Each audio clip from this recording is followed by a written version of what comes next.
que joya, digamos, porque anda re bien, sirve para hacer prototipado, este, anda muy bien. O sea, y tiene todos los elementos como para después ir alojando el protoboard, los motores se controlan con lo que se llama un puente H, tiene cadena, engranaje, o sea, tiene todo como para probar. Este, y bueno, con eso estoy trabajando ahora. De hecho, eh, acabo de mandar antes de ayer a un congreso de ingeniería esta, un trabajo acerca de esta combinación de, Rasti y Arduino para hacer prototipos funcionales. Yo, en este proyecto, por ejemplo, hay dos chicos becarios de ingeniería electromecánica que están trabajando con nosotros y que no tenían idea de la existencia de estos juguetes, entre comillas, digamos, que podían ser motorizados como para construir sistemas electromecánicos. Así que lo bueno es que uno puede reutilizar todo lo que fue armando para hacer otro tipo de prototipo, o puede armar dos o tres prototipos para comparar. Así que bueno. Bueno, gente, vamos a comenzar la clase porque si no se me va a ir tiempo y nos queda, es corta, va a ser la clase de hoy, así que este, vamos a iniciar. Yo creo que tengo la pantalla compartida y creo que hasta acá habíamos llegado la clase pasada. Los que estuvieron presentes me dicen por favor si es así o no. Si, a ver, el slide anterior era esto de las escalas, habíamos visto las escalas y los saltos de temperatura, eso sí, me acuerdo que habíamos visto, pero no sé si dilatación habíamos dado o no. Me dicen por favor si No, no estuvieron. habíamos llegado a empezar dilatación. Llegamos hasta ahí nomás. Claro. Bien, bien, bien, bien. Bueno, entonces, una de las cosas que habíamos hablado en la clase pasada es que una forma de saber que un sistema, voy a sacar la cámara porque me molesta verme, que un sistema experimenta un cambio de temperatura a partir de cambios que se produzcan en ese sistema. Uno de esos fenómenos es la dilatación. La dilatación es una variación en las dimensiones que experimenta un cuerpo cuando se lo somete a un cambio de temperatura. Es un fenómeno muy usual de ver, sobre todo en los lugares donde hay una amplia amplitud térmica, es decir, lugares que están sometidos a temperaturas altas y temperaturas bajas. Y acá hay unos ejemplos que figuran en los libros. Por ejemplo, acá a la izquierda está una vía de tren que se puede ver que debería ser recta, sin embargo está formando curvitas, digamos, por efecto del aumento de la longitud en los días de calor, y se termina doblando. Acá a la derecha hay una junta de dilatación en una calle, porque todos los materiales sufren este efecto. Entonces, ¿qué es lo que se suele colocar en el cemento cada determinada cantidad de distancia? Se suelen colocar lo que se llama junta de dilatación, que permiten prever si hay aumento de temperatura, que el material se expanda sin llegar a romperse. Acá en la calle de Resistencia, por ejemplo, ustedes habrán visto en más de una calle que el asfalto por ahí termina levantándose o resquebrajándose justamente por este efecto de dilatación.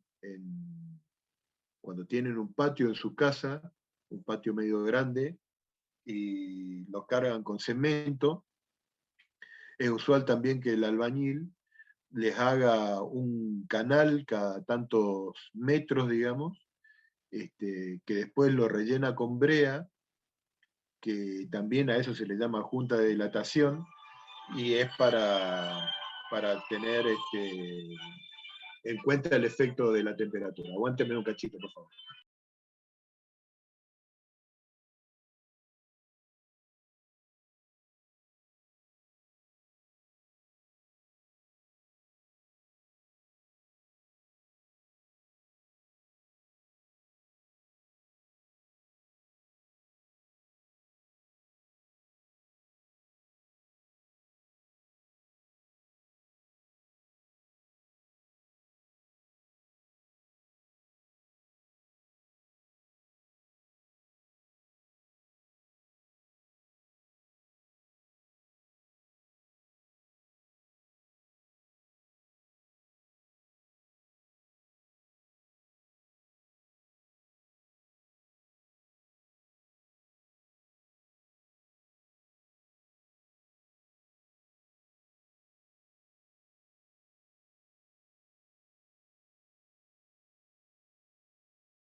Bueno, disculpen, justo tuve una llamada telefónica. Le decía entonces que, que es algo que suelen hacer también los albañiles cuando tienen que construir un patio, digamos, dejar un canal para prever la dilatación del material.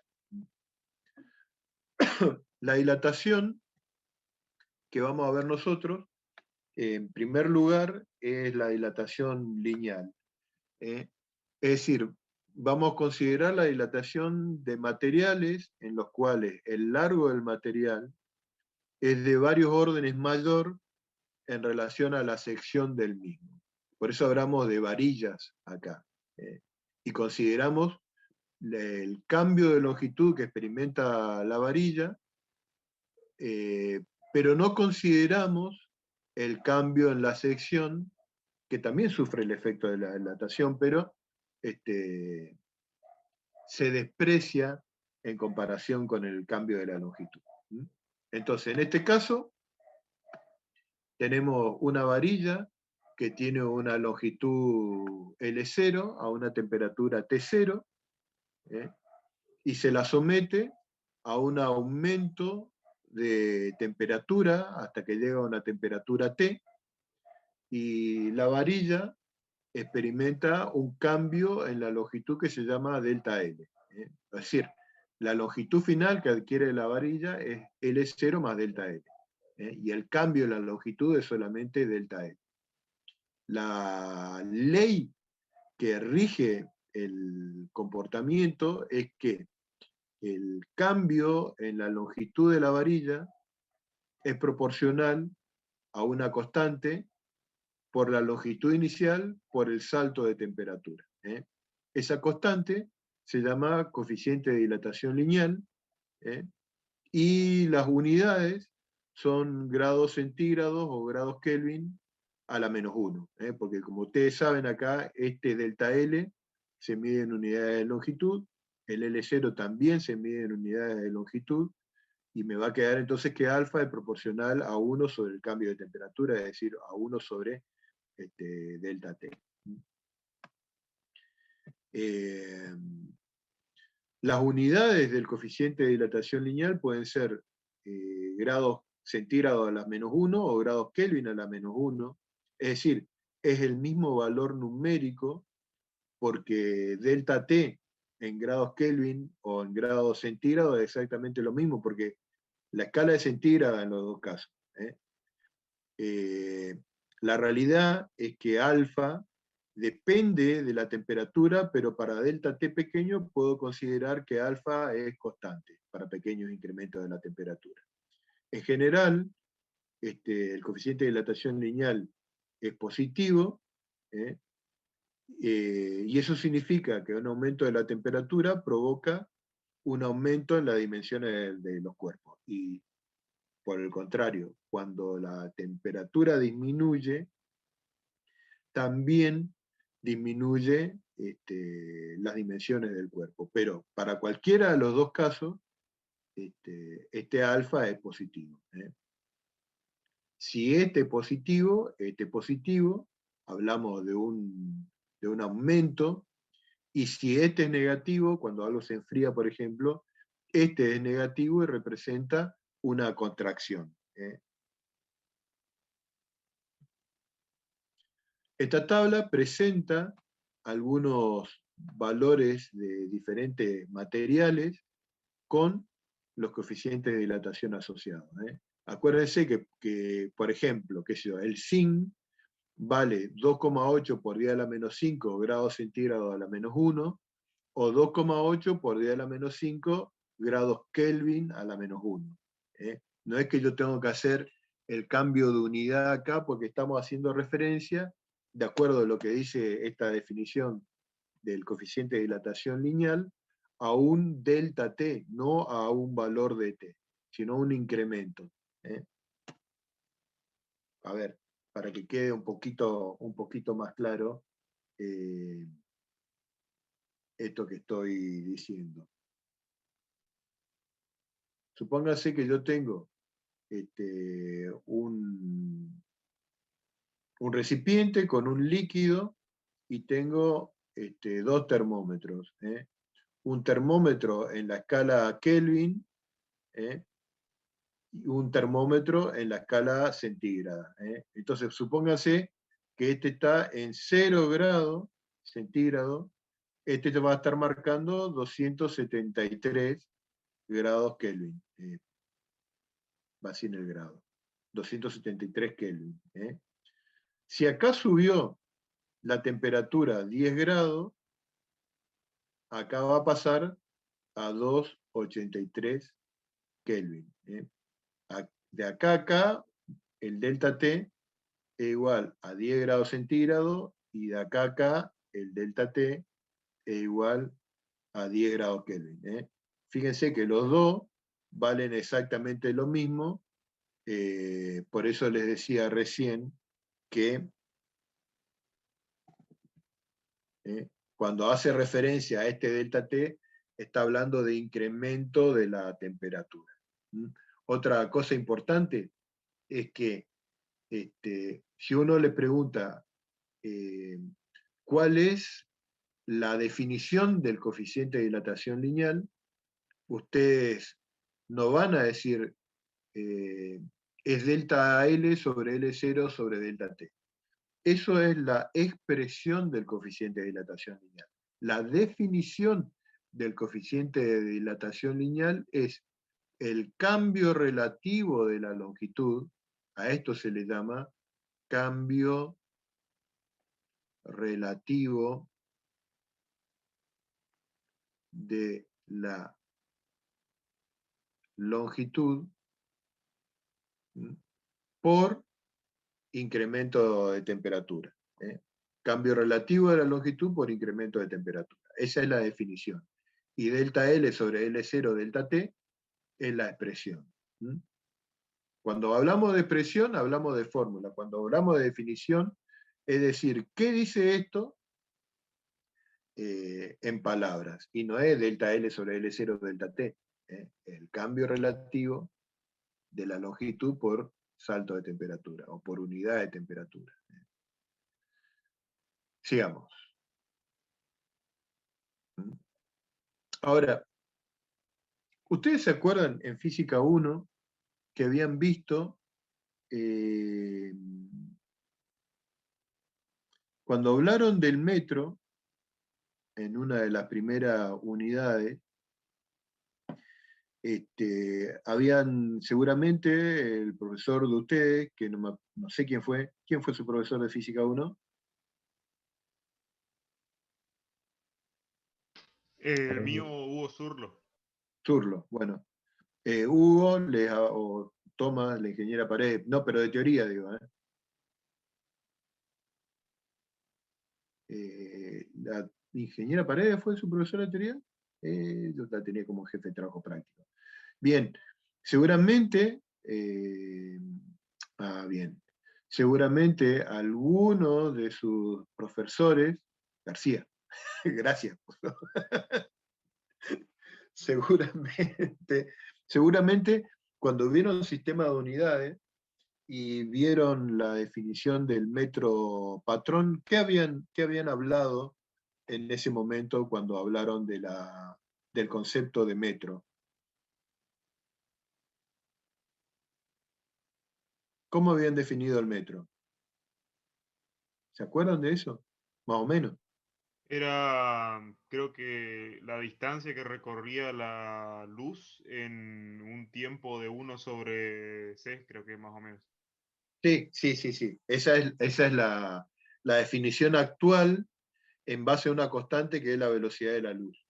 Pero antiguamente, o sea, el metro era una barra de platino iridiado, que se conservaba en la oficina de pesas y medidas, en el laboratorio de pesas y medidas, en una localidad que se llama Sèvres, en Francia. Entonces, ¿qué era lo que hacían los otros países? Digamos? Los otros países venían y copiaban esa longitud de esa barra de platino iridiado, digamos, y la llevaban a su país para tener cada país un metro, una copia fiel del metro patrón. Ahora, ¿por qué? La pregunta que yo les hago a ustedes es ¿por qué se hacía de esa aleación que yo le había dicho hoy, de platino iridiado? Porque esta barra está, como cualquier material, sometida al efecto de la dilatación. ¿eh?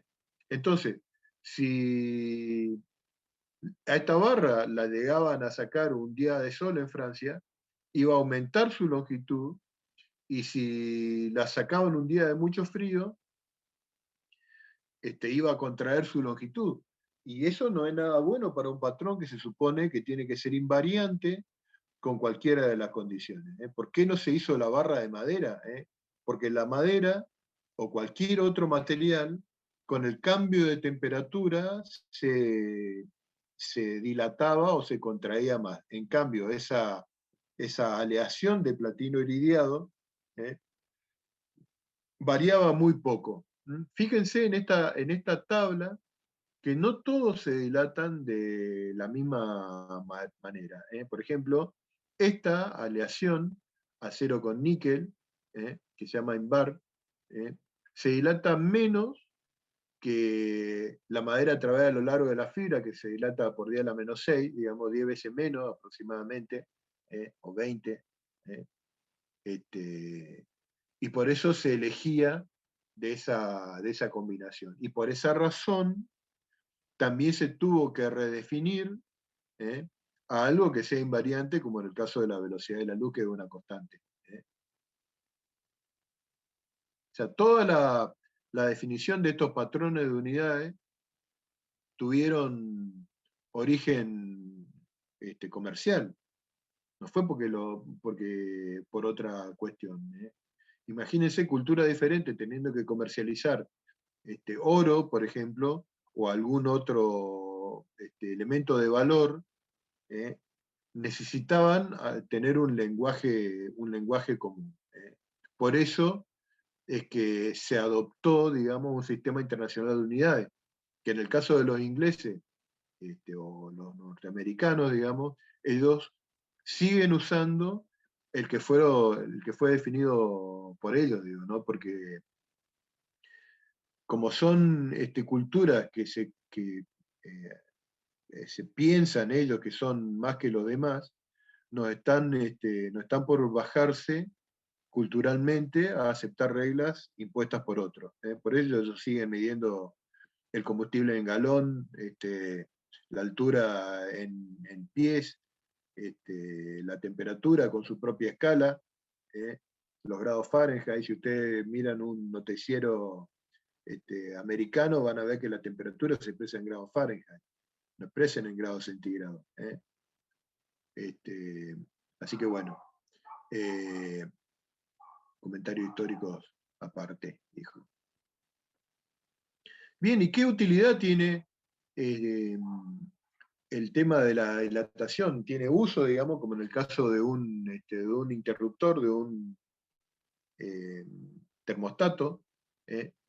Un termostato se construye de dos cintas metálicas de diferentes coeficientes de dilatación. En este caso, por ejemplo, esta cinta, que tiene una parte de bronce y otra de acero, a una alta temperatura, cuando se la somete a alta temperatura, el bronce se dilata más que el acero, entonces esta cinta se curva y puede ser usada esa condición para cerrar o para abrir un circuito eléctrico. En este caso, por ejemplo, se usa para abrir un circuito eléctrico. Fíjense, con el aumento de temperatura, esta parte se dilata más, la parte de adentro, y termina abriendo este circuito, o puede pasar al revés, digamos, que con un aumento de temperatura termine cerrando un circuito. Básicamente ese es el funcionamiento de un termostato. Después también tenemos la dilatación volumétrica. Acá cada dimensión de este cuerpo, que tiene forma de cubo, en este caso, que es solamente para mostrarle a qué es igual en ese caso la dilatación, sufre por efecto de la temperatura una dilatación en cada una de las dimensiones. Entonces, en cada dimensión se dilata como L0 más alfa L0 delta T. ¿eh? Como el volumen es la longitud al cubo, ¿eh?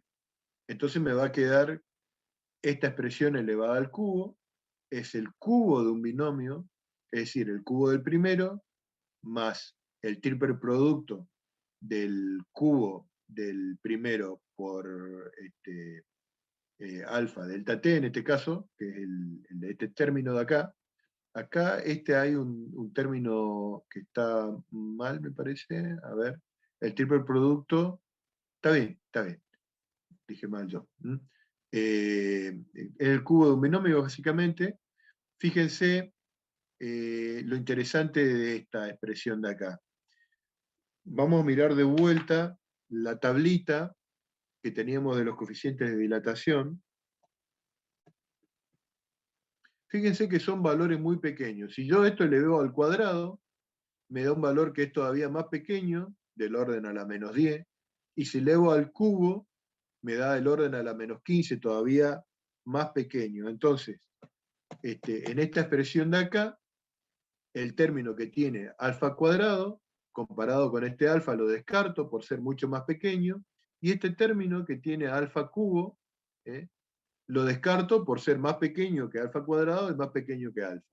Por lo tanto, el volumen dilatado va a ser igual al volumen inicial más 3L0 por alfa L0 delta T.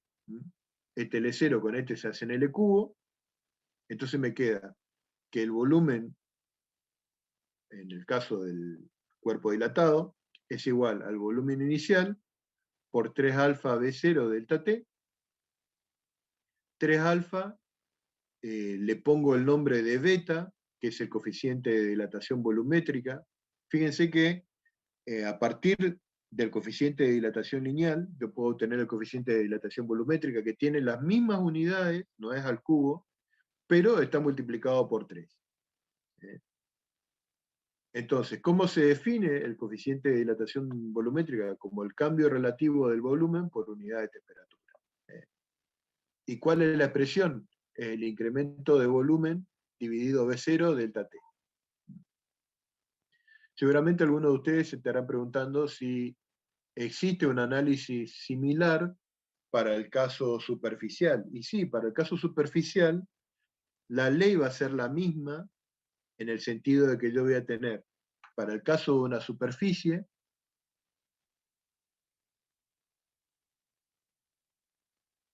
voy a tener que S va a ser igual a S0 por 2 alfa delta T. Se hace un análisis similar a este, muy parecido, pero yo voy a tener así una planchuela que tiene longitud L0, así, y L0, así, y como consecuencia del aumento de temperatura se dilata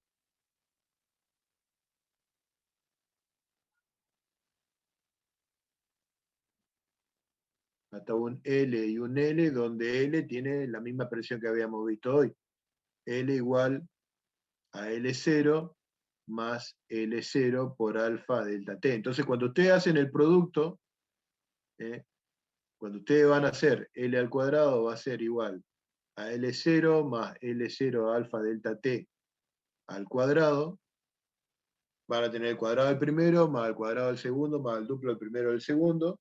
Cuando analizan el cuadrado del segundo, va a haber un alfa cero cuadrado que se va a anular, y voy a tener esta expresión de acá, esto es delta S. Donde se va a llamar gamma, que es el coeficiente de dilatación superficial, que es 2 veces el coeficiente de dilatación lineal.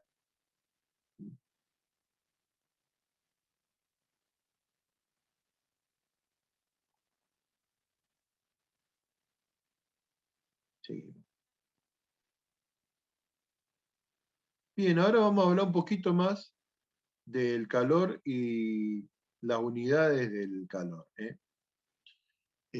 Nosotros habíamos arrancado nuestra unidad de termodinámica haciendo bien con un ejemplo la diferencia entre temperatura y cantidad de calor. ¿eh? La unidad clásica para medir la cantidad de calor, la llama clásica, ya vamos a ver por qué, es la caloría. Y la caloría se define como la cantidad de energía necesaria para elevar la temperatura de un gramo de agua de 14,5 a 15,5 grados centígrados a la presión normal. ¿Por qué decimos clásica? Porque antes no, volviendo a la parte histórica, no se pensaba que el calor era una forma de energía. Cuando nosotros hablamos de energía en Física 1, hablamos de trabajo y hablamos de energía cinética, energía potencial gravitatoria, energía potencial elástica. Nosotros ahora en la parte eléctrica habíamos hablado de energía potencial eléctrica, por ejemplo. Pero el calor, digamos, también es una forma de energía. Anteriormente no se pensaba que era una forma de energía, sino que se pensaba, había una teoría que se llamaba teoría del calórico, y que en la teoría del calórico decían que el calor era un fluido intangible, que pasaba del cuerpo que tenía mayor calórico al cuerpo que tenía menor calórico. O sea, si ustedes tienen dos cuerpos, uno que está caliente y uno que está caliente, digo, y otro que está frío, digamos, ¿no es cierto? Ustedes saben que el que está caliente va a bajar la temperatura y el que está frío va a aumentar la temperatura, como cuando le agregan un chorro de agua caliente a un vaso con agua fría, y termina teniendo una temperatura intermedia. O sea, ¿por qué decían que era un fluido? Porque los científicos en ese momento, hasta que después llegó Joule, pero hasta antes de la experiencia de Joule, sabían que si uno tenía un recipiente con mayor cantidad de líquido y un recipiente con menor cantidad de líquido, acá yo tenía una llave cerrada, si yo abría la llave, el nivel de líquido de este bajaba y el de este subía, entonces pensaban que el calor se comportaba como este fluido, digamos, como este sistema de vaso comunicante que está acá. Y pasaba del que tenía mayor calórico al que tenía menor calórico hasta que llegaban los dos a tener la misma cantidad de calórico.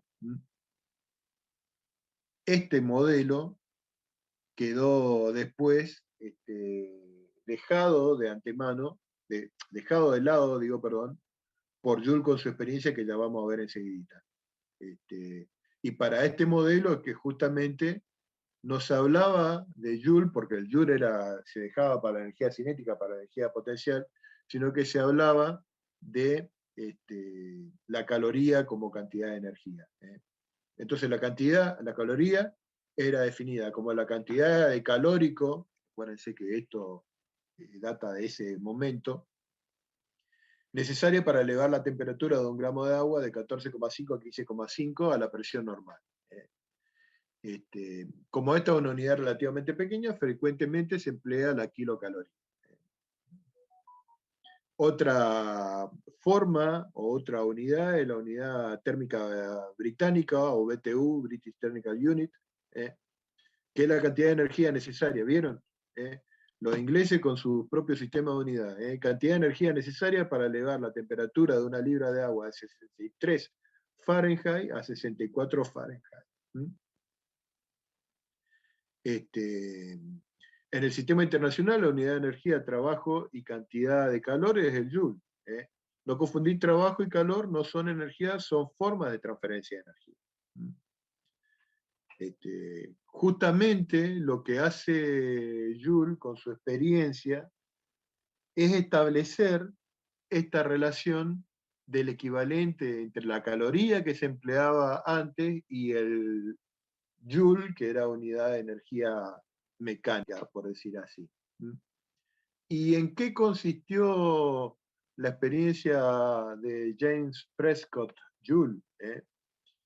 Básicamente, el dispositivo que usó Joule para hallar el equivalente mecánico del calor era un recipiente cerrado de paredes adiabáticas que tenía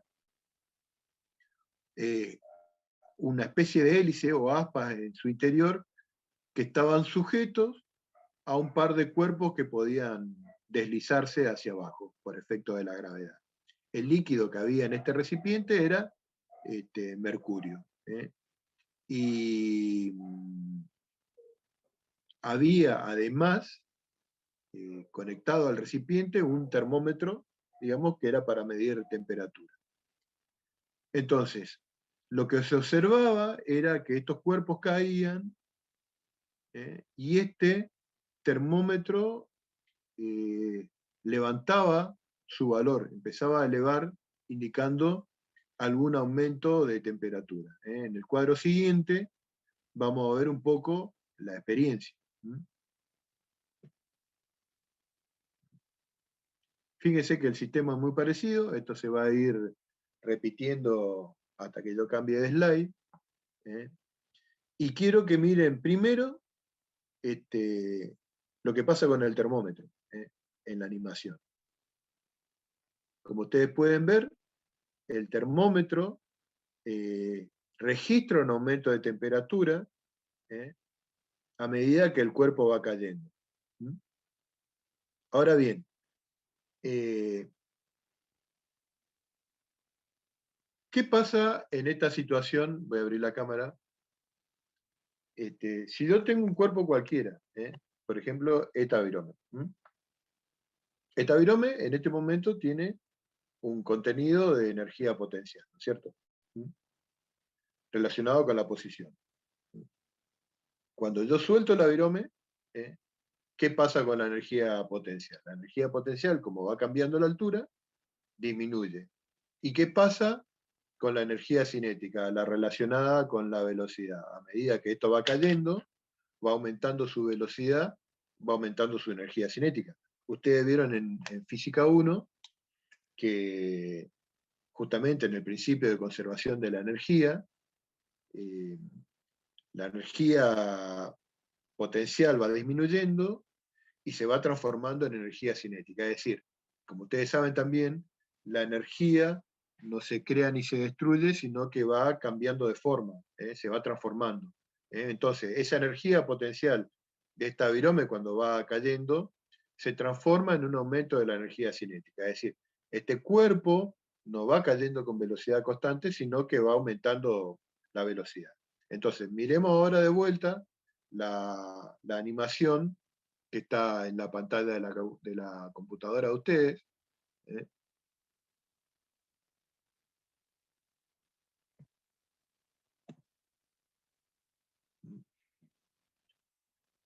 A ver, la pregunta se centra ahora en analizar, o tiene que ver con el análisis de la velocidad de caída de esto. De acuerdo a lo que ustedes están viendo, ¿cómo dirían que es la velocidad de ese cuerpo que se va deslizando hacia abajo? ¿Va aumentando o se mantiene constante? ¿Es constante? Es constante, ¿no es cierto? Es decir, que hay un cambio en la energía potencial, pero no hay cambio en la energía cinética, porque se mueve con velocidad constante. Entonces, ¿a dónde fue a parar esa energía potencial? Se fue transformando no como un aumento de la energía cinética, sino como calor que se transfirió al mercurio que está dentro de este recipiente. Entonces, sabiendo la cantidad de energía que se le entregó al mercurio en forma de calor y la cantidad de energía, la variación de energía potencial acá, y sabiendo que las dos son iguales, se pudo determinar esa relación entre los joules y la caloría. ¿Esta explicación? Sí, profe, sí, sí. Bien. Bien, vamos a ver ahora los conceptos de capacidad calorífica y calor específico. En esta parte, lo que vemos es la relación entre la cantidad de energía en forma de calor que yo entrego a un cuerpo y el cambio de temperatura que el cuerpo experimenta.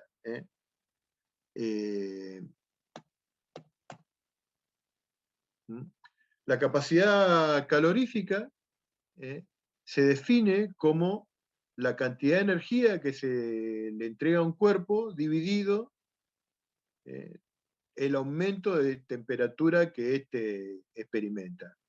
Evidentemente, es una cantidad que no es muy útil, porque es lógico que si yo, por ejemplo, a ver, si yo tengo dos hornallas iguales de la cocina, y en una uso una jarra pequeña con agua y la otra una jarra grande con agua, las capacidades caloríficas me van a dar cosas diferentes, digamos, porque el aumento de temperatura en el sistema que tiene mayor masa va a ser mucho más leve que en el que tiene menos masa. Entonces, para tener en cuenta el efecto de la masa, lo que se tiene o lo que se usa más es el calor específico. Básicamente, el calor específico o capacidad calorífica específica es la capacidad calorífica por unidad de masa. Me representa, de alguna forma, la cantidad de energía que tengo que entregar a la unidad de masa para aumentar la temperatura en 1 grado centígrado o en 1 grado Kelvin. Vuelvo a repetir la definición de calor específico o capacidad calorífica específica. Es la cantidad de energía que tengo que entregar a la unidad de masa para aumentar la temperatura en 1 grado centígrado o en 1 grado Kelvin.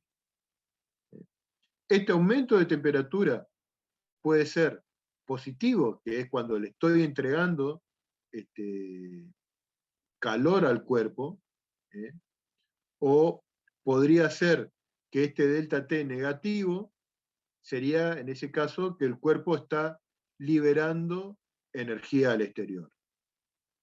En un caso se produce el aumento cuando recibe, y en otro caso se produce el descenso cuando el cuerpo es el que entrega energía. Bien. Hay un tipo de sustancia que se llama foco calorífico, que no sé por qué no lo puse acá, porque pareciera que todos los cuerpos que reciben calor experimentan un aumento de temperatura, y en realidad, por ejemplo, hay determinados cuerpos a los cuales uno puede entregar calor y no van a cambiar la temperatura de ellos. A eso se les llama focos, a esos cuerpos. Por ejemplo, un freezer es un foco. ¿Por qué? Porque yo puedo meter un cuerpo caliente adentro y la temperatura del freezer no va a cambiar. El sol es un foco, porque no importa el calor que yo le entregue al sol, el sol siempre va a tener la misma temperatura. El mar a veces se comporta como un foco, porque yo le puedo entregar energía y instantáneamente no cambia su temperatura. No pasa como la jarrita en la que preparan el cocido, digo, ¿no? Entonces a eso, donde no cambia la temperatura o el cambio de temperatura es muy pequeño, se lo denomina foco. Ya vamos a ver también, ahora enseguidita, que hay otra situación en la cual yo puedo estar entregando energía a un sistema y que ese sistema no va a cambiar su temperatura, pero tiene que pasar algo en el sistema que ya vamos a ver. Entonces acá tienen una pequeña tabla, digamos, del calor específico para diferentes sustancias. Las sustancias que tienen calor específico alto son sustancias que tardan más en calentarse o más en enfriarse. Por ejemplo, fíjense, en comparación con el agua, los metales se calientan o se enfrían más rápidamente. Un metal necesita poca energía para elevar su temperatura en comparación con la misma masa de agua.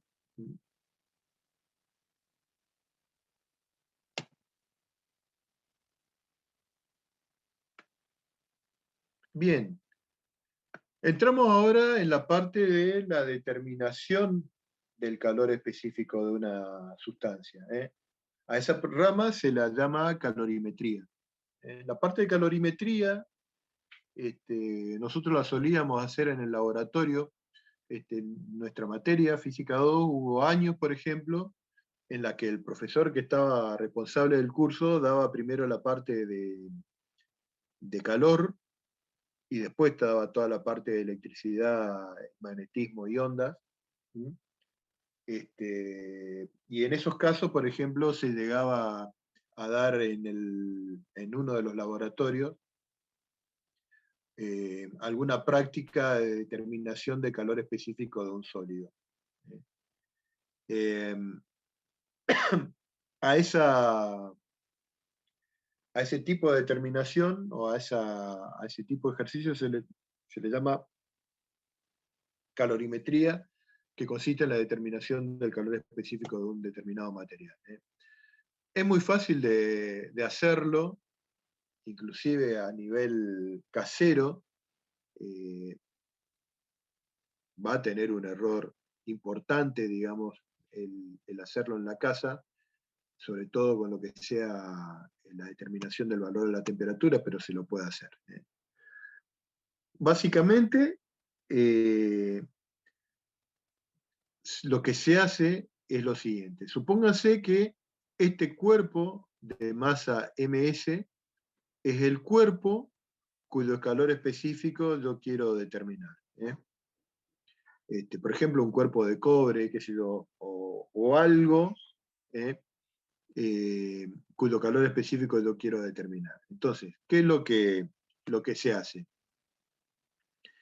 En un recipiente que se llama calorímetro, se agrega una masa de agua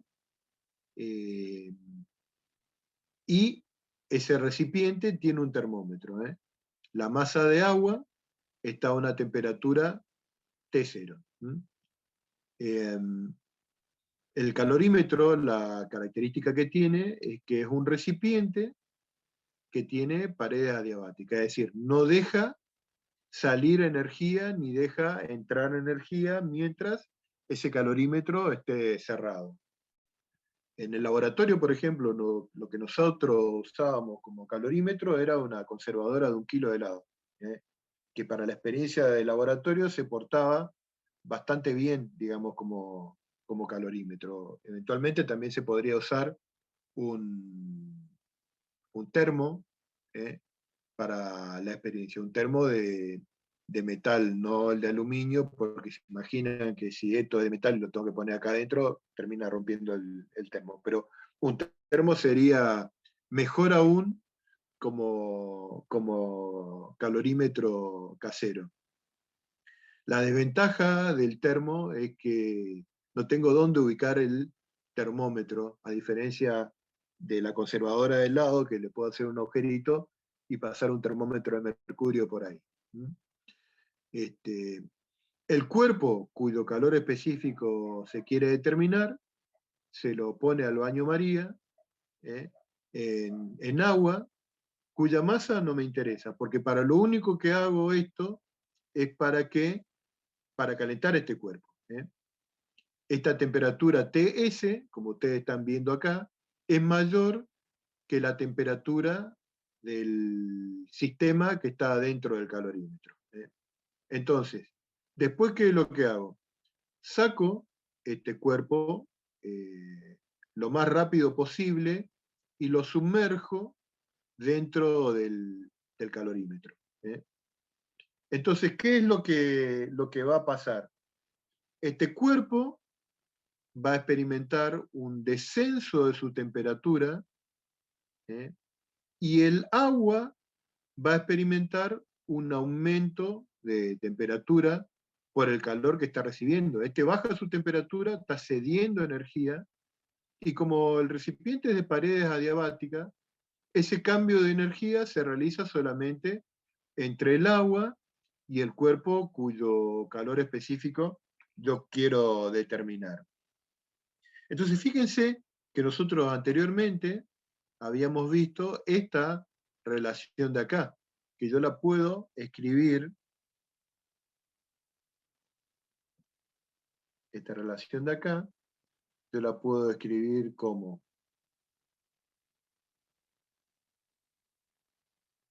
que el calor, vamos a poner por acá,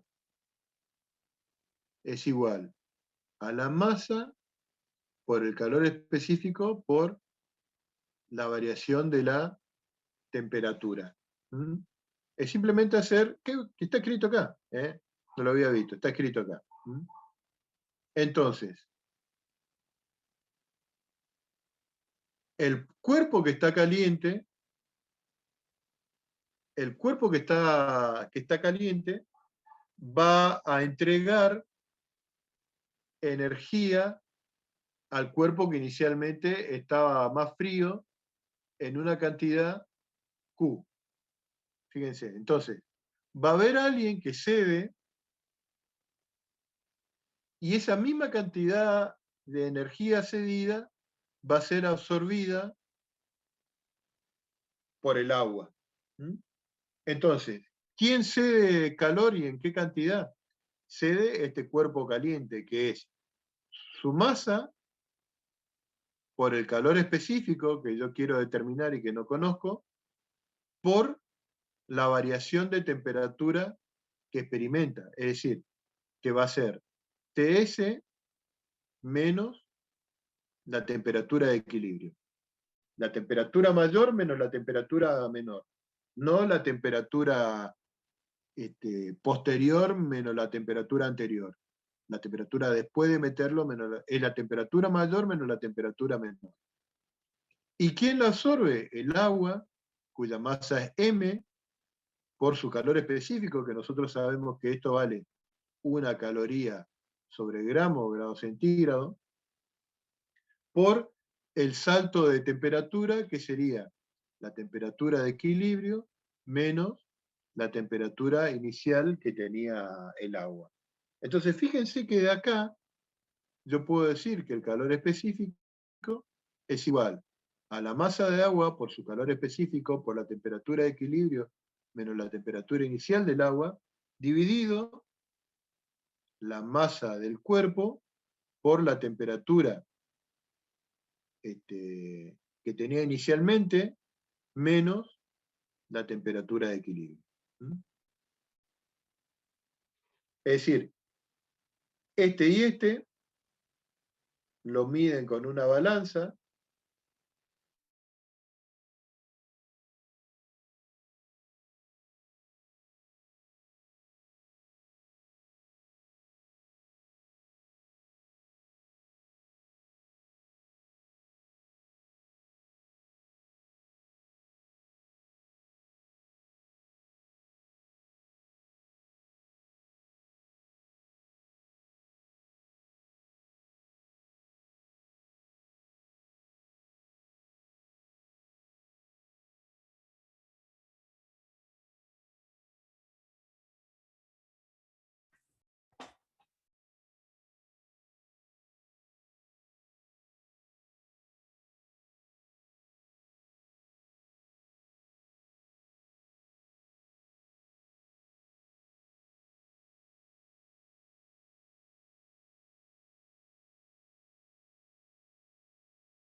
Le estaba, le estaba diciendo recién, qué pavo, le estaba diciendo recién que si bien acá muestra como que el calor absorbido es igual a menos el calor cedido, si ustedes emplean esta relación, el delta T se lee como la temperatura final menos la inicial. Y yo les había mostrado como la temperatura mayor menos la temperatura menor que experimenta el cuerpo cuyo calor específico se quiere calcular, o el agua. ¿eh? Cualquiera de las dos formas les va a dar van a llegar a lo mismo. Lo importante es que no las mezclen, digo, ¿no?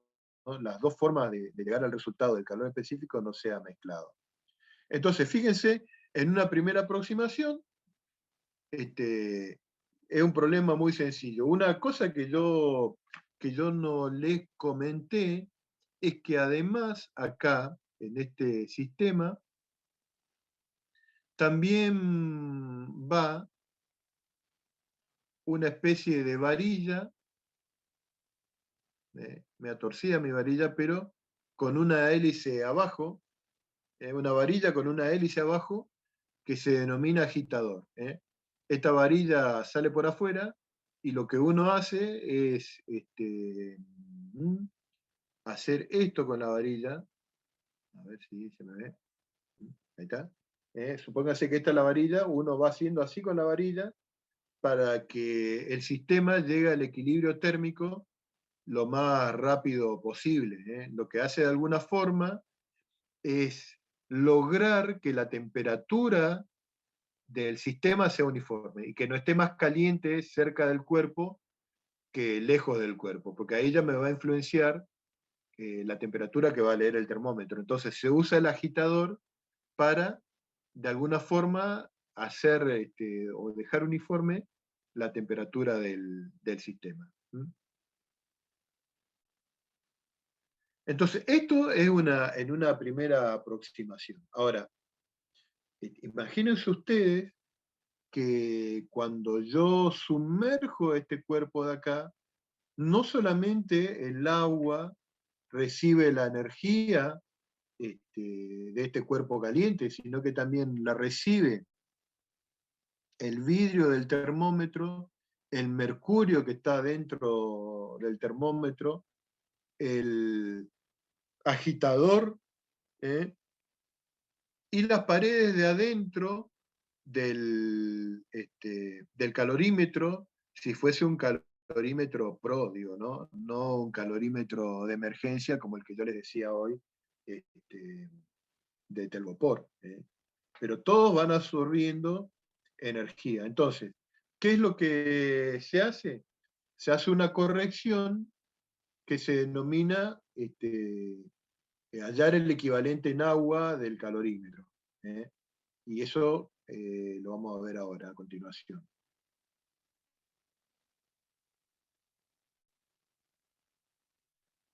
Pero primero, a ver, vamos a ver estos problemas. Un problema bien sencillito para poner en práctica esto que estábamos diciendo. Dice, ¿cuántas calorías se necesitan para elevar la temperatura de 0,25 kilogramos de plomo de 10 a 120 grados centígrados? Calor específico del plomo es 0,031 kilocalorías sobre kilogramo por grado Kelvin a la -1. Acuérdense que en la definición del calor específico habíamos dicho que era cantidad de calor sobre masa por incremento de temperatura. Otra vez tenemos esta cantidad delta T acá, no T sino delta T.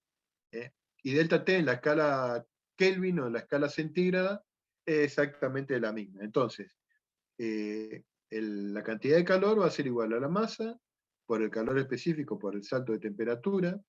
Esto es igual a la masa, que son 0,25 kilogramos, multiplicado por el calor específico, que son 0,031 kilocalorías, sobre kilogramo por grado centígrado a la -1, o por grado centígrado, digo, por lo que le había dicho hoy, puedo cambiar este por este directamente, por 120 grados centígrados menos 10 grados centígrados. Esto, si acá pueden ver que calculamos, podemos simplificar, digo, este kilogramo con este kilogramo acá, este grado centígrado con este grado centígrado y este grado centígrado, y me va a dar un valor en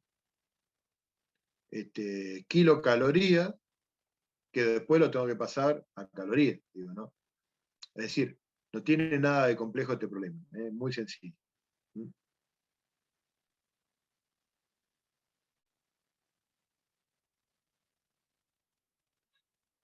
Esto, por ejemplo, esto ustedes podrían saber con un termómetro y con una balanza la cantidad de calor por unidad de tiempo que entrega la hornalla de la cocina, por ejemplo. Usan un cronómetro para saber el tiempo que tarda en levantar la temperatura de tal a tal valor, ¿eh? Y con eso pueden saber la cantidad de energía que entrega una cocina, por ejemplo. Sigamos con el siguiente, si hay problema. Dice, se desea determinar la temperatura final de equilibrio de un calorímetro que contiene 1000 gramos de agua a 25 grados centígrados, en el que se sumergen 150 gramos de plomo a 100 grados centígrados. Depreciar la absorción de energía por parte del recipiente y del termómetro. Entonces, acá, ¿qué tenemos en este caso? Acá tenemos que alguien cede energía y alguien la absorbe.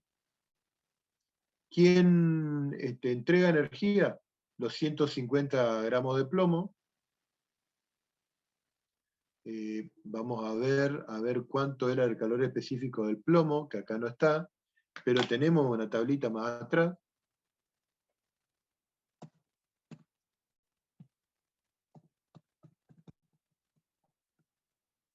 El plomo vale 0,031 calorías sobre gramo, grados centígrados. 0,031.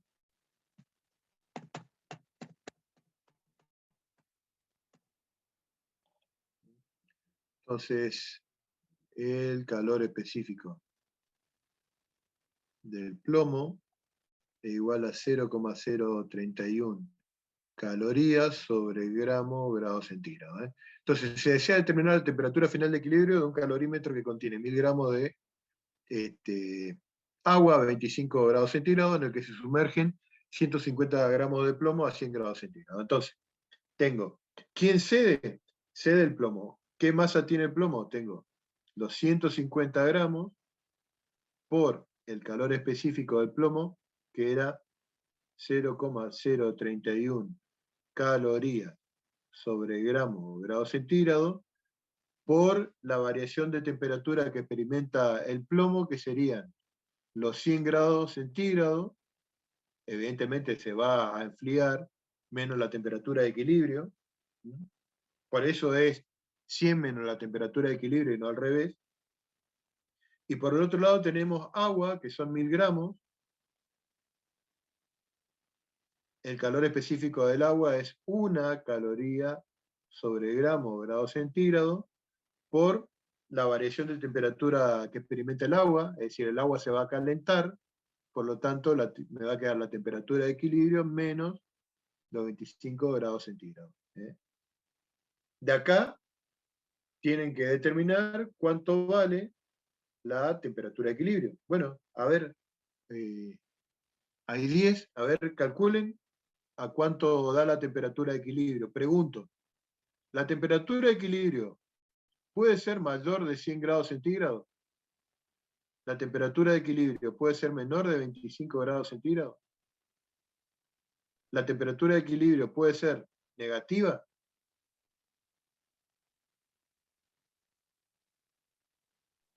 Y no, profe, va a estar entre esos No puede valores. ser ninguna de las tres. Ninguna de las tres. Entonces, cuando sacan el resultado, tienen que tener en cuenta que la temperatura de equilibrio tiene que estar entre estas dos y no ser negativa. Digamos, ¿no? Al decir que entre estas dos ya estamos asumiendo que no va a ser negativa. Bueno, a ver, fíjense qué numerito le da.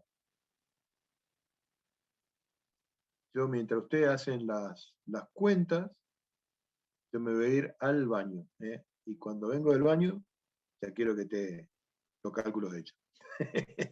Ya vengo.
Estamos de vuelta. ¿Mm?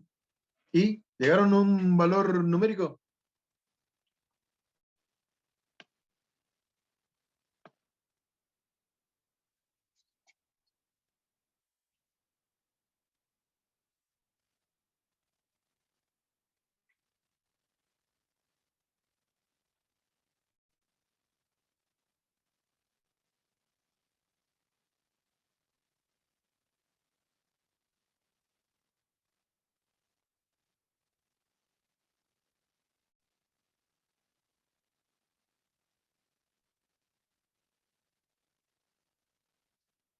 $25,34, ahí está. Sí, puede ser, puede ser. Fíjense, fíjense lo siguiente, digo, o sea, tiene lógica el problema porque yo necesito, si ustedes se acuerdan, o acá está, fíjense lo que me está diciendo, para aumentar el agua, la temperatura 1 grado centígrado, necesito 1 caloría. Eso necesito para 1 gramo de agua. Y fíjense las masas, o sea, el décimo, casi, o la séptima parte de la masa del agua, la masa del material que está caliente, digamos. Encima que el agua se calienta poco, no va a aumentar mucho su temperatura. No va a aumentar mucho. Y esto tiene que ver acá, fíjense, hay otro detalle importante. Con un termómetro de mercurio, ¿van a poder observar este cambio de temperatura? Porque está, fíjense, no es 27 o 28 o 30 que yo lo puedo leer en la pantalla de un termómetro de mercurio. Es un cambio muy poquito para leerlo con un termómetro de mercurio. O sea, a la vista es como que no va a aumentar el agua, pero va a aumentar. O sea, lo voy a tener que medir con algún otro tipo de termómetro, algún termómetro electrónico que por lo menos me permita apreciar a la décima de grado para poder llegar a hacer alguna cuenta en los cálculos de calorimetría. ¿Mm? Bien. Entonces, estos un par de ejemplos, no sé si hay otro, pero si hay otro lo voy a pasar por alto, porque yo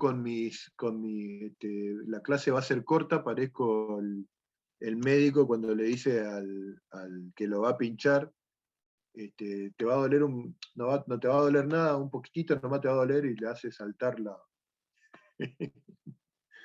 La clase debe ser corta, dije yo, ya veo que terminamos a la medianoche. Pero bueno, entonces le decía que en una segunda corrección, yo lo que tengo que hacer es tener en cuenta que los otros componentes del calorímetro, es decir, el agitador, el vidrio y el mercurio, absorben calor también. Y eso tiene que estar metido en la ecuación. Entonces, el que recibe, como está puesto acá, va a tener no solamente el agua, sino que también el termómetro. Acuérdense que el termómetro es el vidrio y el mercurio, más el calor específico del recipiente por la masa del recipiente por el mismo salto de temperatura. Y acá ustedes me van a decir, pero bueno, y tenemos el calor específico del vidrio y tenemos el calor específico del mercurio. ¿Cómo hago para medir la masa de mercurio y la masa de vidrio sin romper el termómetro? Porque, o sea, mío, que imposible. Entonces, ¿qué es lo que se hace? Se mete todas esas variables, digamos, dentro de un solo valor que se lo determina experimentalmente y que se llama equivalente en agua del calorímetro. Esto que está acá, entre corchetes, que yo lo puedo, le decía recién, yo lo puedo desmenuzar y poner como calor específico del vidrio por la masa del vidrio, más calor específico del termómetro, del mercurio por la masa de mercurio, o dejarlo así, digamos. De todas maneras, lo voy a llamar con la letra K, que es el equivalente en agua del calorímetro. Entonces, ¿cómo se determina ese equivalente en agua? La determinación del equivalente en agua del calorímetro se hace antes de la determinación del calor específico, porque fíjense que una vez que conozco cuánto vale esta K, puedo determinar el calor específico como habíamos hecho en el caso anterior. Entonces, el tema está en determinar experimentalmente el equivalente en agua del calorímetro. ¿Y qué se hace para eso? Bueno, acá está la definición de lo que es el equivalente en agua. No es constante para cada calorímetro y se denomina equivalente en agua del calorímetro. Representa la cantidad de agua que tiene la misma capacidad calorífica que el vaso del calorímetro, parte sumergida del agitador y del termómetro. ¿Y cómo se hace para determinar experimentalmente? Le decía recién. A ver si acá... Ay, bueno, se ve que no puse el slide, pero lo que se hace es lo siguiente.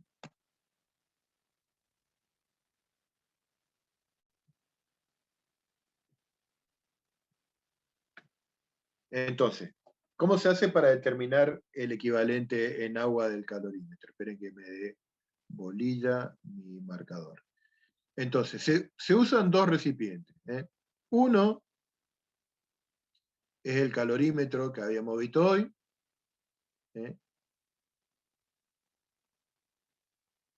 El calorímetro de pared adiabática con la tapita.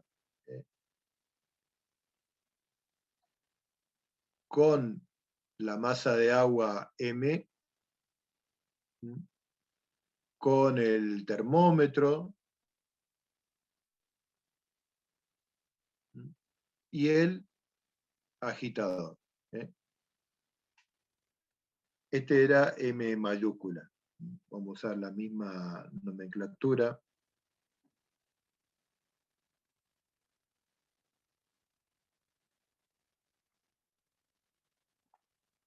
Este está a una temperatura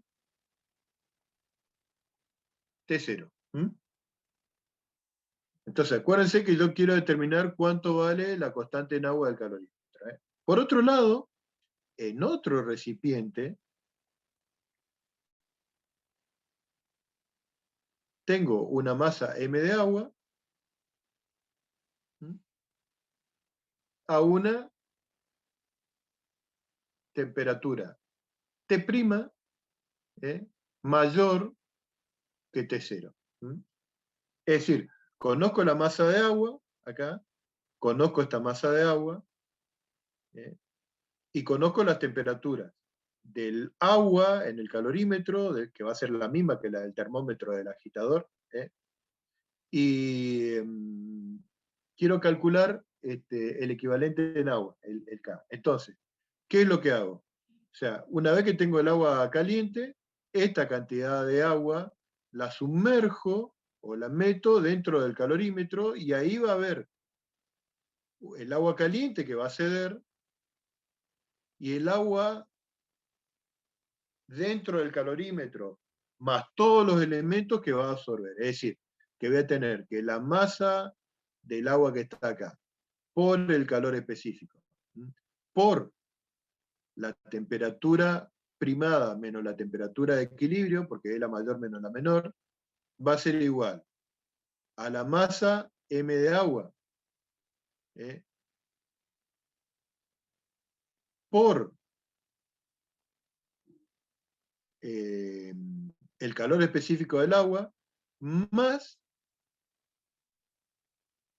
el equivalente en agua, porque esto se acuerdan que era la masa del termómetro por el calor específico del termómetro más la masa del agitador por el calor específico del agitador, por la temperatura de equilibrio menos la temperatura inicial del agua. Fíjense que de acá conocen todos los valores, así que pueden determinar cuánto vale esa constante K. Una vez que tienen determinada esa constante K, experimentalmente, recién ahí hacen la experiencia esta de acá,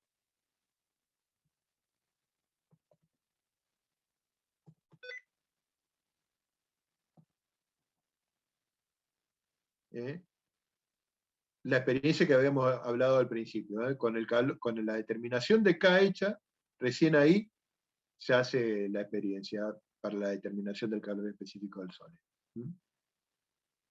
Bien, y acá hay un problema que dice re importante. No es un problema de parcial, pero un problema, el problema completo no es un problema de parcial, pero es un problema que está bueno, porque fíjense que en este problema le dan los datos con los errores correspondientes. Dice, el recipiente interior un calorímetro de aluminio y su masa es de 243 más o menos 1 grado centígrado, más o menos 1 gramo. El termómetro tiene una masa de 20 más o menos 1 gramo y el mercurio contenido en él 36 más o menos 1 gramo. O sea, esto es un problema ideal porque o sea, cada termómetro que uno fabrique no necesariamente va a tener la misma cantidad de masa de mercurio ni la misma cantidad de masa de vidrio para el termómetro, ¿no? El agitador de cobre tiene una masa de 6 más o menos 1 gramos y todo se encuentra a 20 más o menos 1 grado centígrado. Entonces quiere decir que todo se midió con un termómetro que aprecia al grado. No aprecia la décima de grado, sino que aprecia el grado. Entonces dice, si en dicho calorímetro se agregan 142 más o menos 1 gramo de agua a 20 más o menos 1 grado centígrado, y se colocan 430 más o menos 1 gramo de plomo a la temperatura de 100 más o menos 1 grado centígrado. Una vez estabilizada la temperatura, el termómetro indicó 25 más o menos 1 grado centígrado. O sea, este problema, lo que está comentando, es lo que ustedes se encontrarían en una situación de una práctica de laboratorio donde ustedes tengan que calcular el calor específico y el error en la determinación. Entonces, ¿qué es lo que pide este problema? Pide calcular cuánto vale el equivalente en agua del calorímetro, que acá es muy fácil de calcular porque tienen que hacer, esperen que habilito mi marcador, porque tienen que hacer la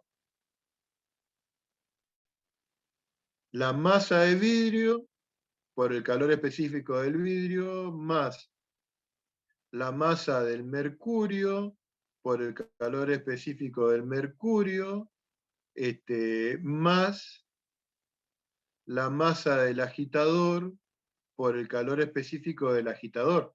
¿Y dónde sacan estos valores para resolver este problema? De esa tablita que teníamos hoy, la tabla de calores específicos. Entonces, con esto pueden determinar fácilmente K. Aparte está, a ver si dice la masa del calorímetro, si tiene masa. ¿Viste? Acá está. Acá me falta la masa del calorímetro por el calor específico del calorímetro. Y con eso sacan cuánto vale la constante K. No es complejo para nada. Después, pide cuánto vale el error. Entonces, fíjense que acá lo que tienen que hacer, le voy a volver a escribir la formulita, tenían que K era igual a la masa del calorímetro por el calor específico del calorímetro, más la masa del vidrio por el calor específico del vidrio, más la masa del mercurio por el calor específico del mercurio, más la masa del agitador por el calor específico del agitador. En este problema, ahora tienen que calcular delta K. Y esto que está acá, ¿es una medida directa o indirecta del el equivalente en agua? Esta expresión de acá, de acuerdo a lo que ustedes están viendo. ¿Es una medida directa o indirecta?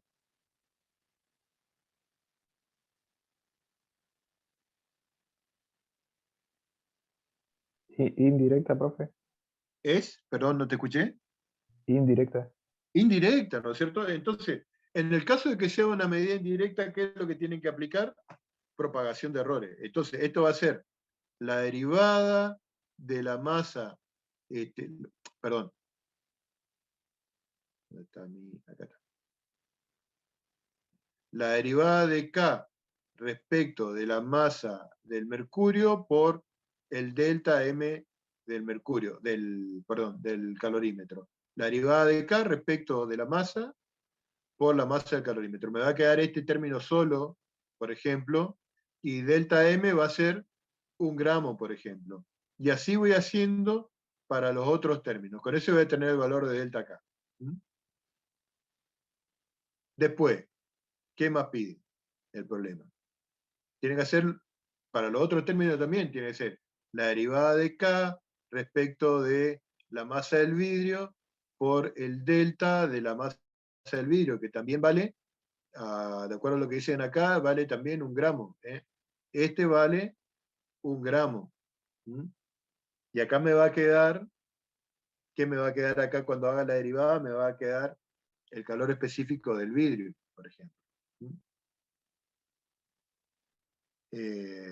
Y bien, con eso sacan cuánto vale el equivalente en agua y su error. Después piden cuál será el calor específico del plomo. Y bueno, y ahí tienen que usar esa formulita que habíamos visto nosotros antes, esta de acá, habiendo hallado el calor específico, el equivalente en agua, ¿eh? Y con los datos del problema pueden hallar cuánto vale el calor específico del plomo, con esta formulita. ¿Eh? Y después, ¿qué dice en el problema? ¿Cuál será el calor específico del plomo? Y después, ¿qué pide? ¿Cuál es el error en la medida del calor específico? Entonces, ¿qué es lo que tiene que hacer? Como el error en la medida del valor específico, ¿eh? Es una medida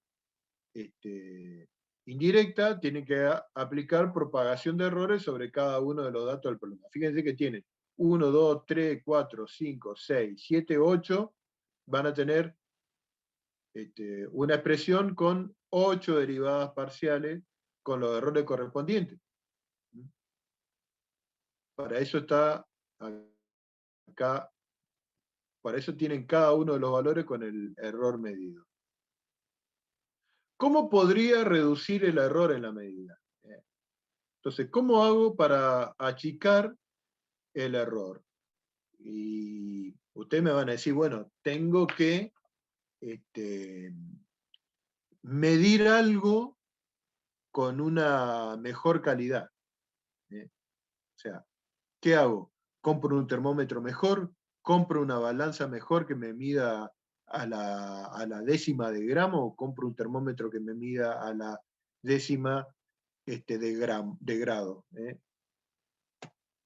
¿Cuánto valdría el calor específico si no tuviese en cuenta el equivalente en agua? Bueno, ese tiene que hacer K igual a 0 y hacer la cuentita.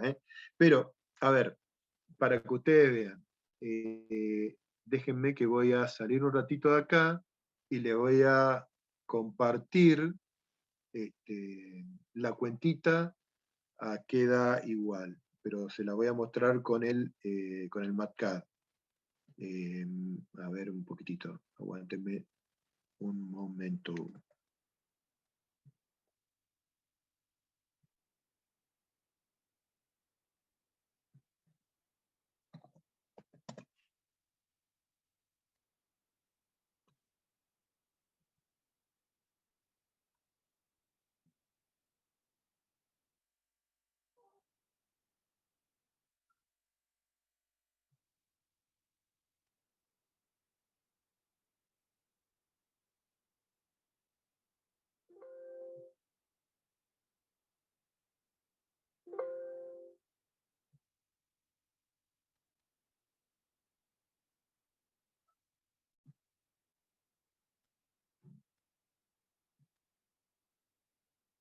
Bien. Acá está la cuentita con el MatCAD. Después, en todo caso, si quieren, les puedo pasar el problema, si es que ustedes tienen el MatCAD instalado en su calculadora, pero fíjense que están todos los datos de la masa de cada uno de los elementos, las temperaturas, y los calores específicos. También están los errores, y ahí comienza con el tema de la constante K, cuánto vale la constante K y cuánto vale el error en la determinación de la constante.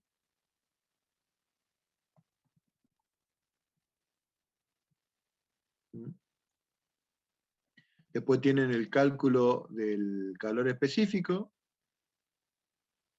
Ahí está el valor de cuánto vale.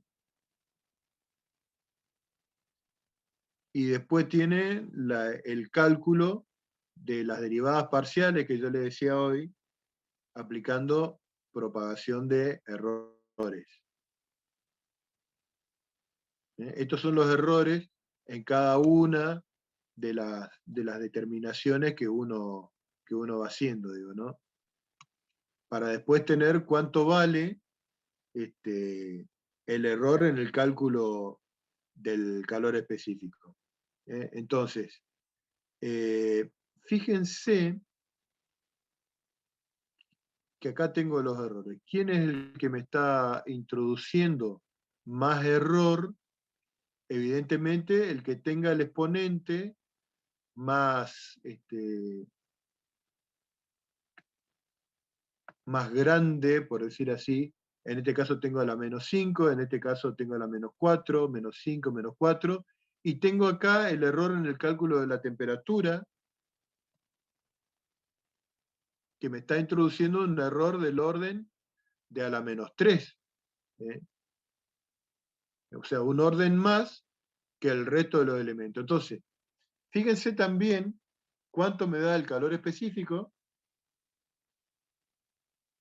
Me da 0,03, y acá cuánto me da el error, me da 0,01, o sea, es bastante grande, bastante grosero. Debería ser más chico. Entonces, fíjense, si yo digo, bueno, está bien, voy a comprar un termómetro que me mida a la décima de grado, donde están los errores, acá. En vez de tener 1, como voy a medir un termómetro que mida la décima de grado, voy a tener ahora 0,1. Y vamos a ver si yo compro un termómetro mejor, si reduzco el valor del error. El cálculo me va a seguir dando exactamente lo mismo, 0,031. Pero el error, vamos a ver cuánto me cambia, era del orden a la -3, ¿se acuerdan hoy? Ahora fíjense que me bajó a la -5 y a la -4, y en el resultado final, fíjense que ahora me baja un orden más el error. Hoy era 0,0141 y ahora es 0,002. ¿Entienden esto que les estoy explicando, chicos?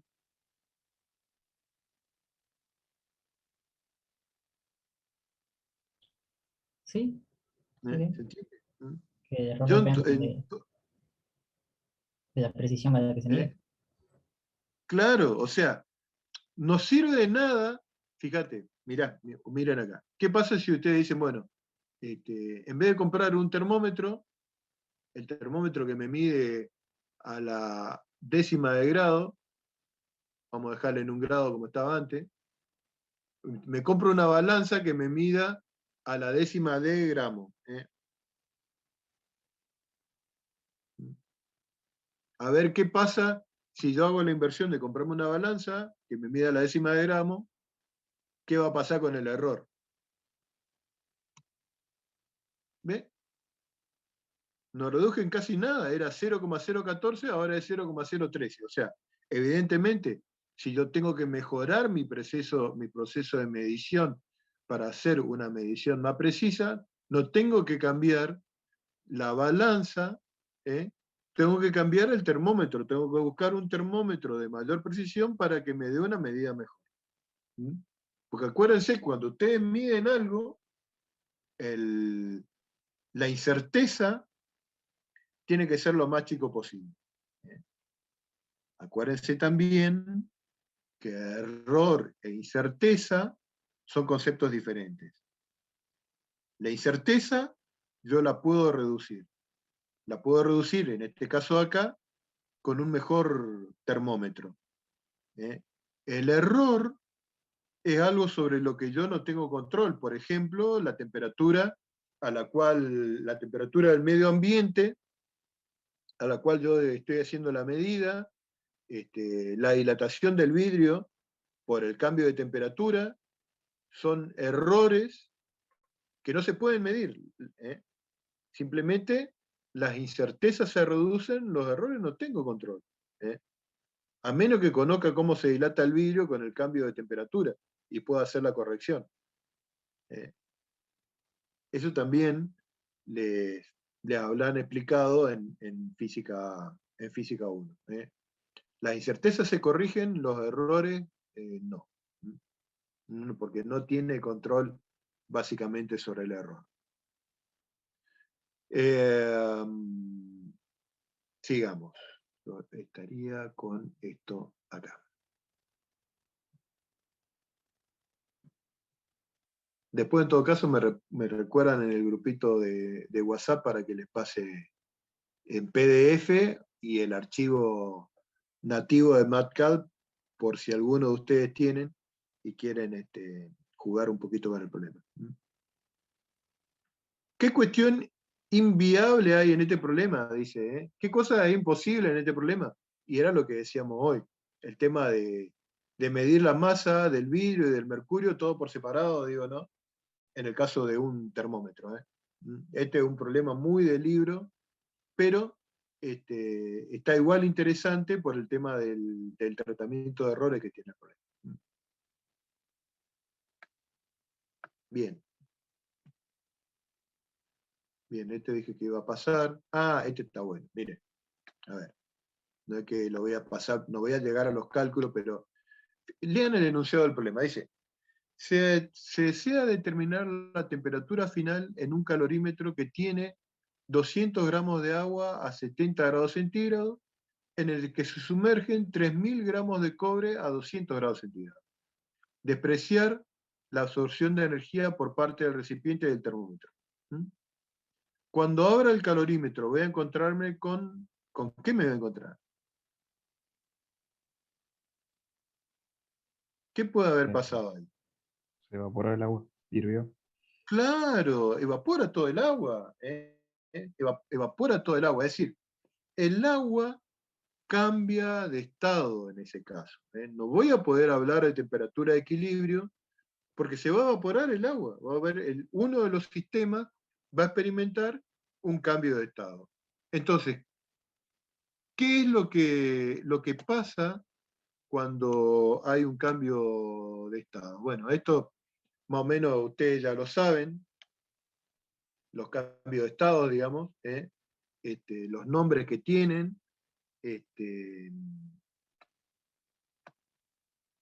y bueno, esto lo paso por alto porque esto ya más o menos lo saben, los nombres que tienen, porque a mí me interesa la parte energética de qué es lo que pasa. Entonces, en estos casos, cuando hay un cambio de estado,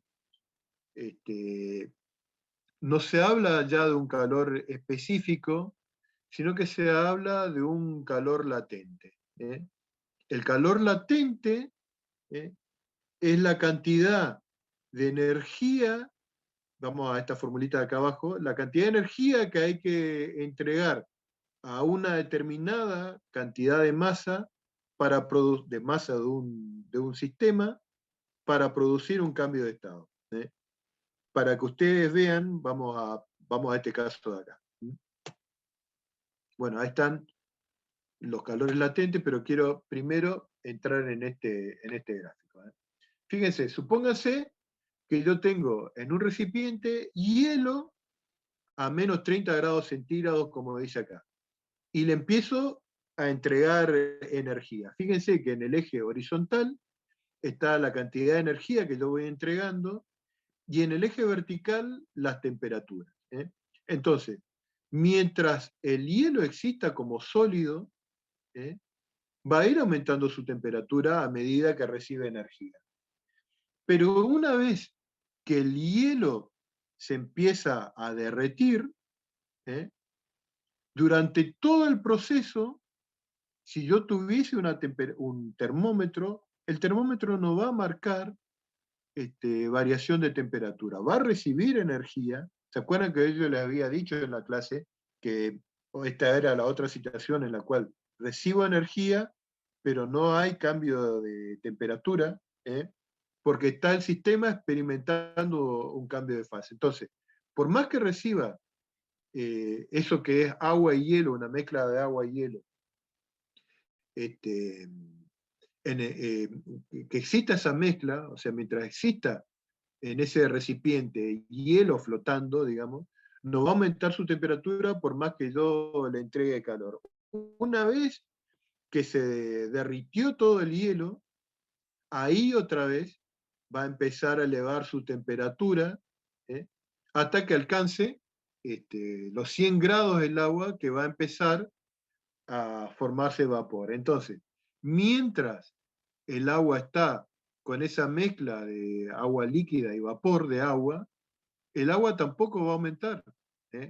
Si ustedes ponen en la hornalla de la cocina agua de la canilla y la ponen a calentar, una vez que llega a los 100 grados, por más que le estén entregando energía, el termómetro no va a aumentar su temperatura.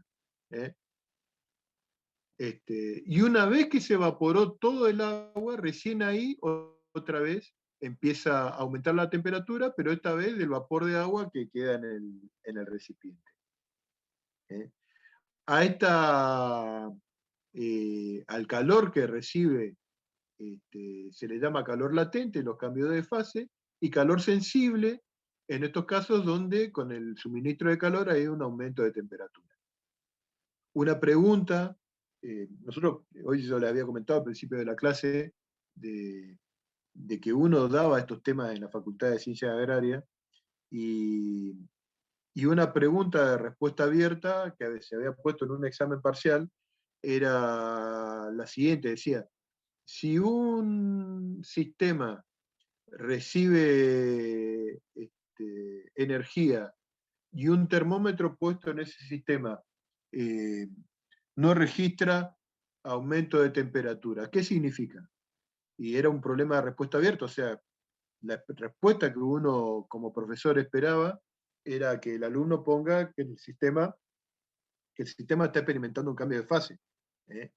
Y hubo varios que pusieron que el termómetro estaba roto. Era, la profesora quería darle por anulada la respuesta, pero era una respuesta posible, digamos. Pero, o sea, yendo al caso serio, y no en esta situación anecdótica, digo, si mi sistema recibe energía en forma de calor y no experimenta cambio de temperatura, entonces significa que el sistema está experimentando un cambio de fase. Y bueno, a ver, fíjense, es diferente para el caso del agua, la cantidad de energía que hay que entregarle por unidad de masa para convertirla en líquido, que la cantidad de energía por unidad de masa para convertirlo en vapor. Fíjense que este intervalo de acá indica la cantidad de energía para convertirla en vapor a la misma cantidad de masa que hay para pasarla acá de hielo a agua. Por eso, el calor latente de vaporización, como está mostrando el slide anterior, para el caso del agua, es más chico que el calor latente de vaporización. ¿Estamos? Bien, y con eso terminamos la unidad 15. En la unidad que viene vamos a empezar a ver otros principios de la termodinámica y el funcionamiento de máquinas térmicas. Pero hasta acá, hasta como dice en el campus, hasta la parte práctica de la unidad 14, es decir, hasta los problemas de polarización, es lo que entra en la parte de problema en el parcial, o sea, guía 10, 12, 13, 14, porque la 11 no tenía ejercicio, y de la parte de problema, de teoría, entra desde la 10 hasta lo que terminamos de ver ahora para el parcial del 3 de julio. ¿Alguna? Profe. Sí, te escucho. No, le estaba diciendo que ok, nos. Bien, bien. ¿Alguna pregunta, chicos, con esto?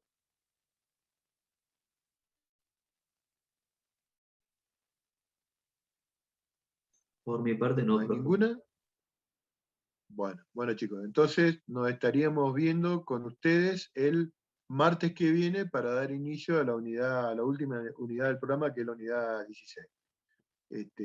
Cualquier cosa, bueno, nos vemos en el chat. Bueno, profe, Nos vemos. Está bien, profe, la nos próxima. vemos. Profe, hasta luego.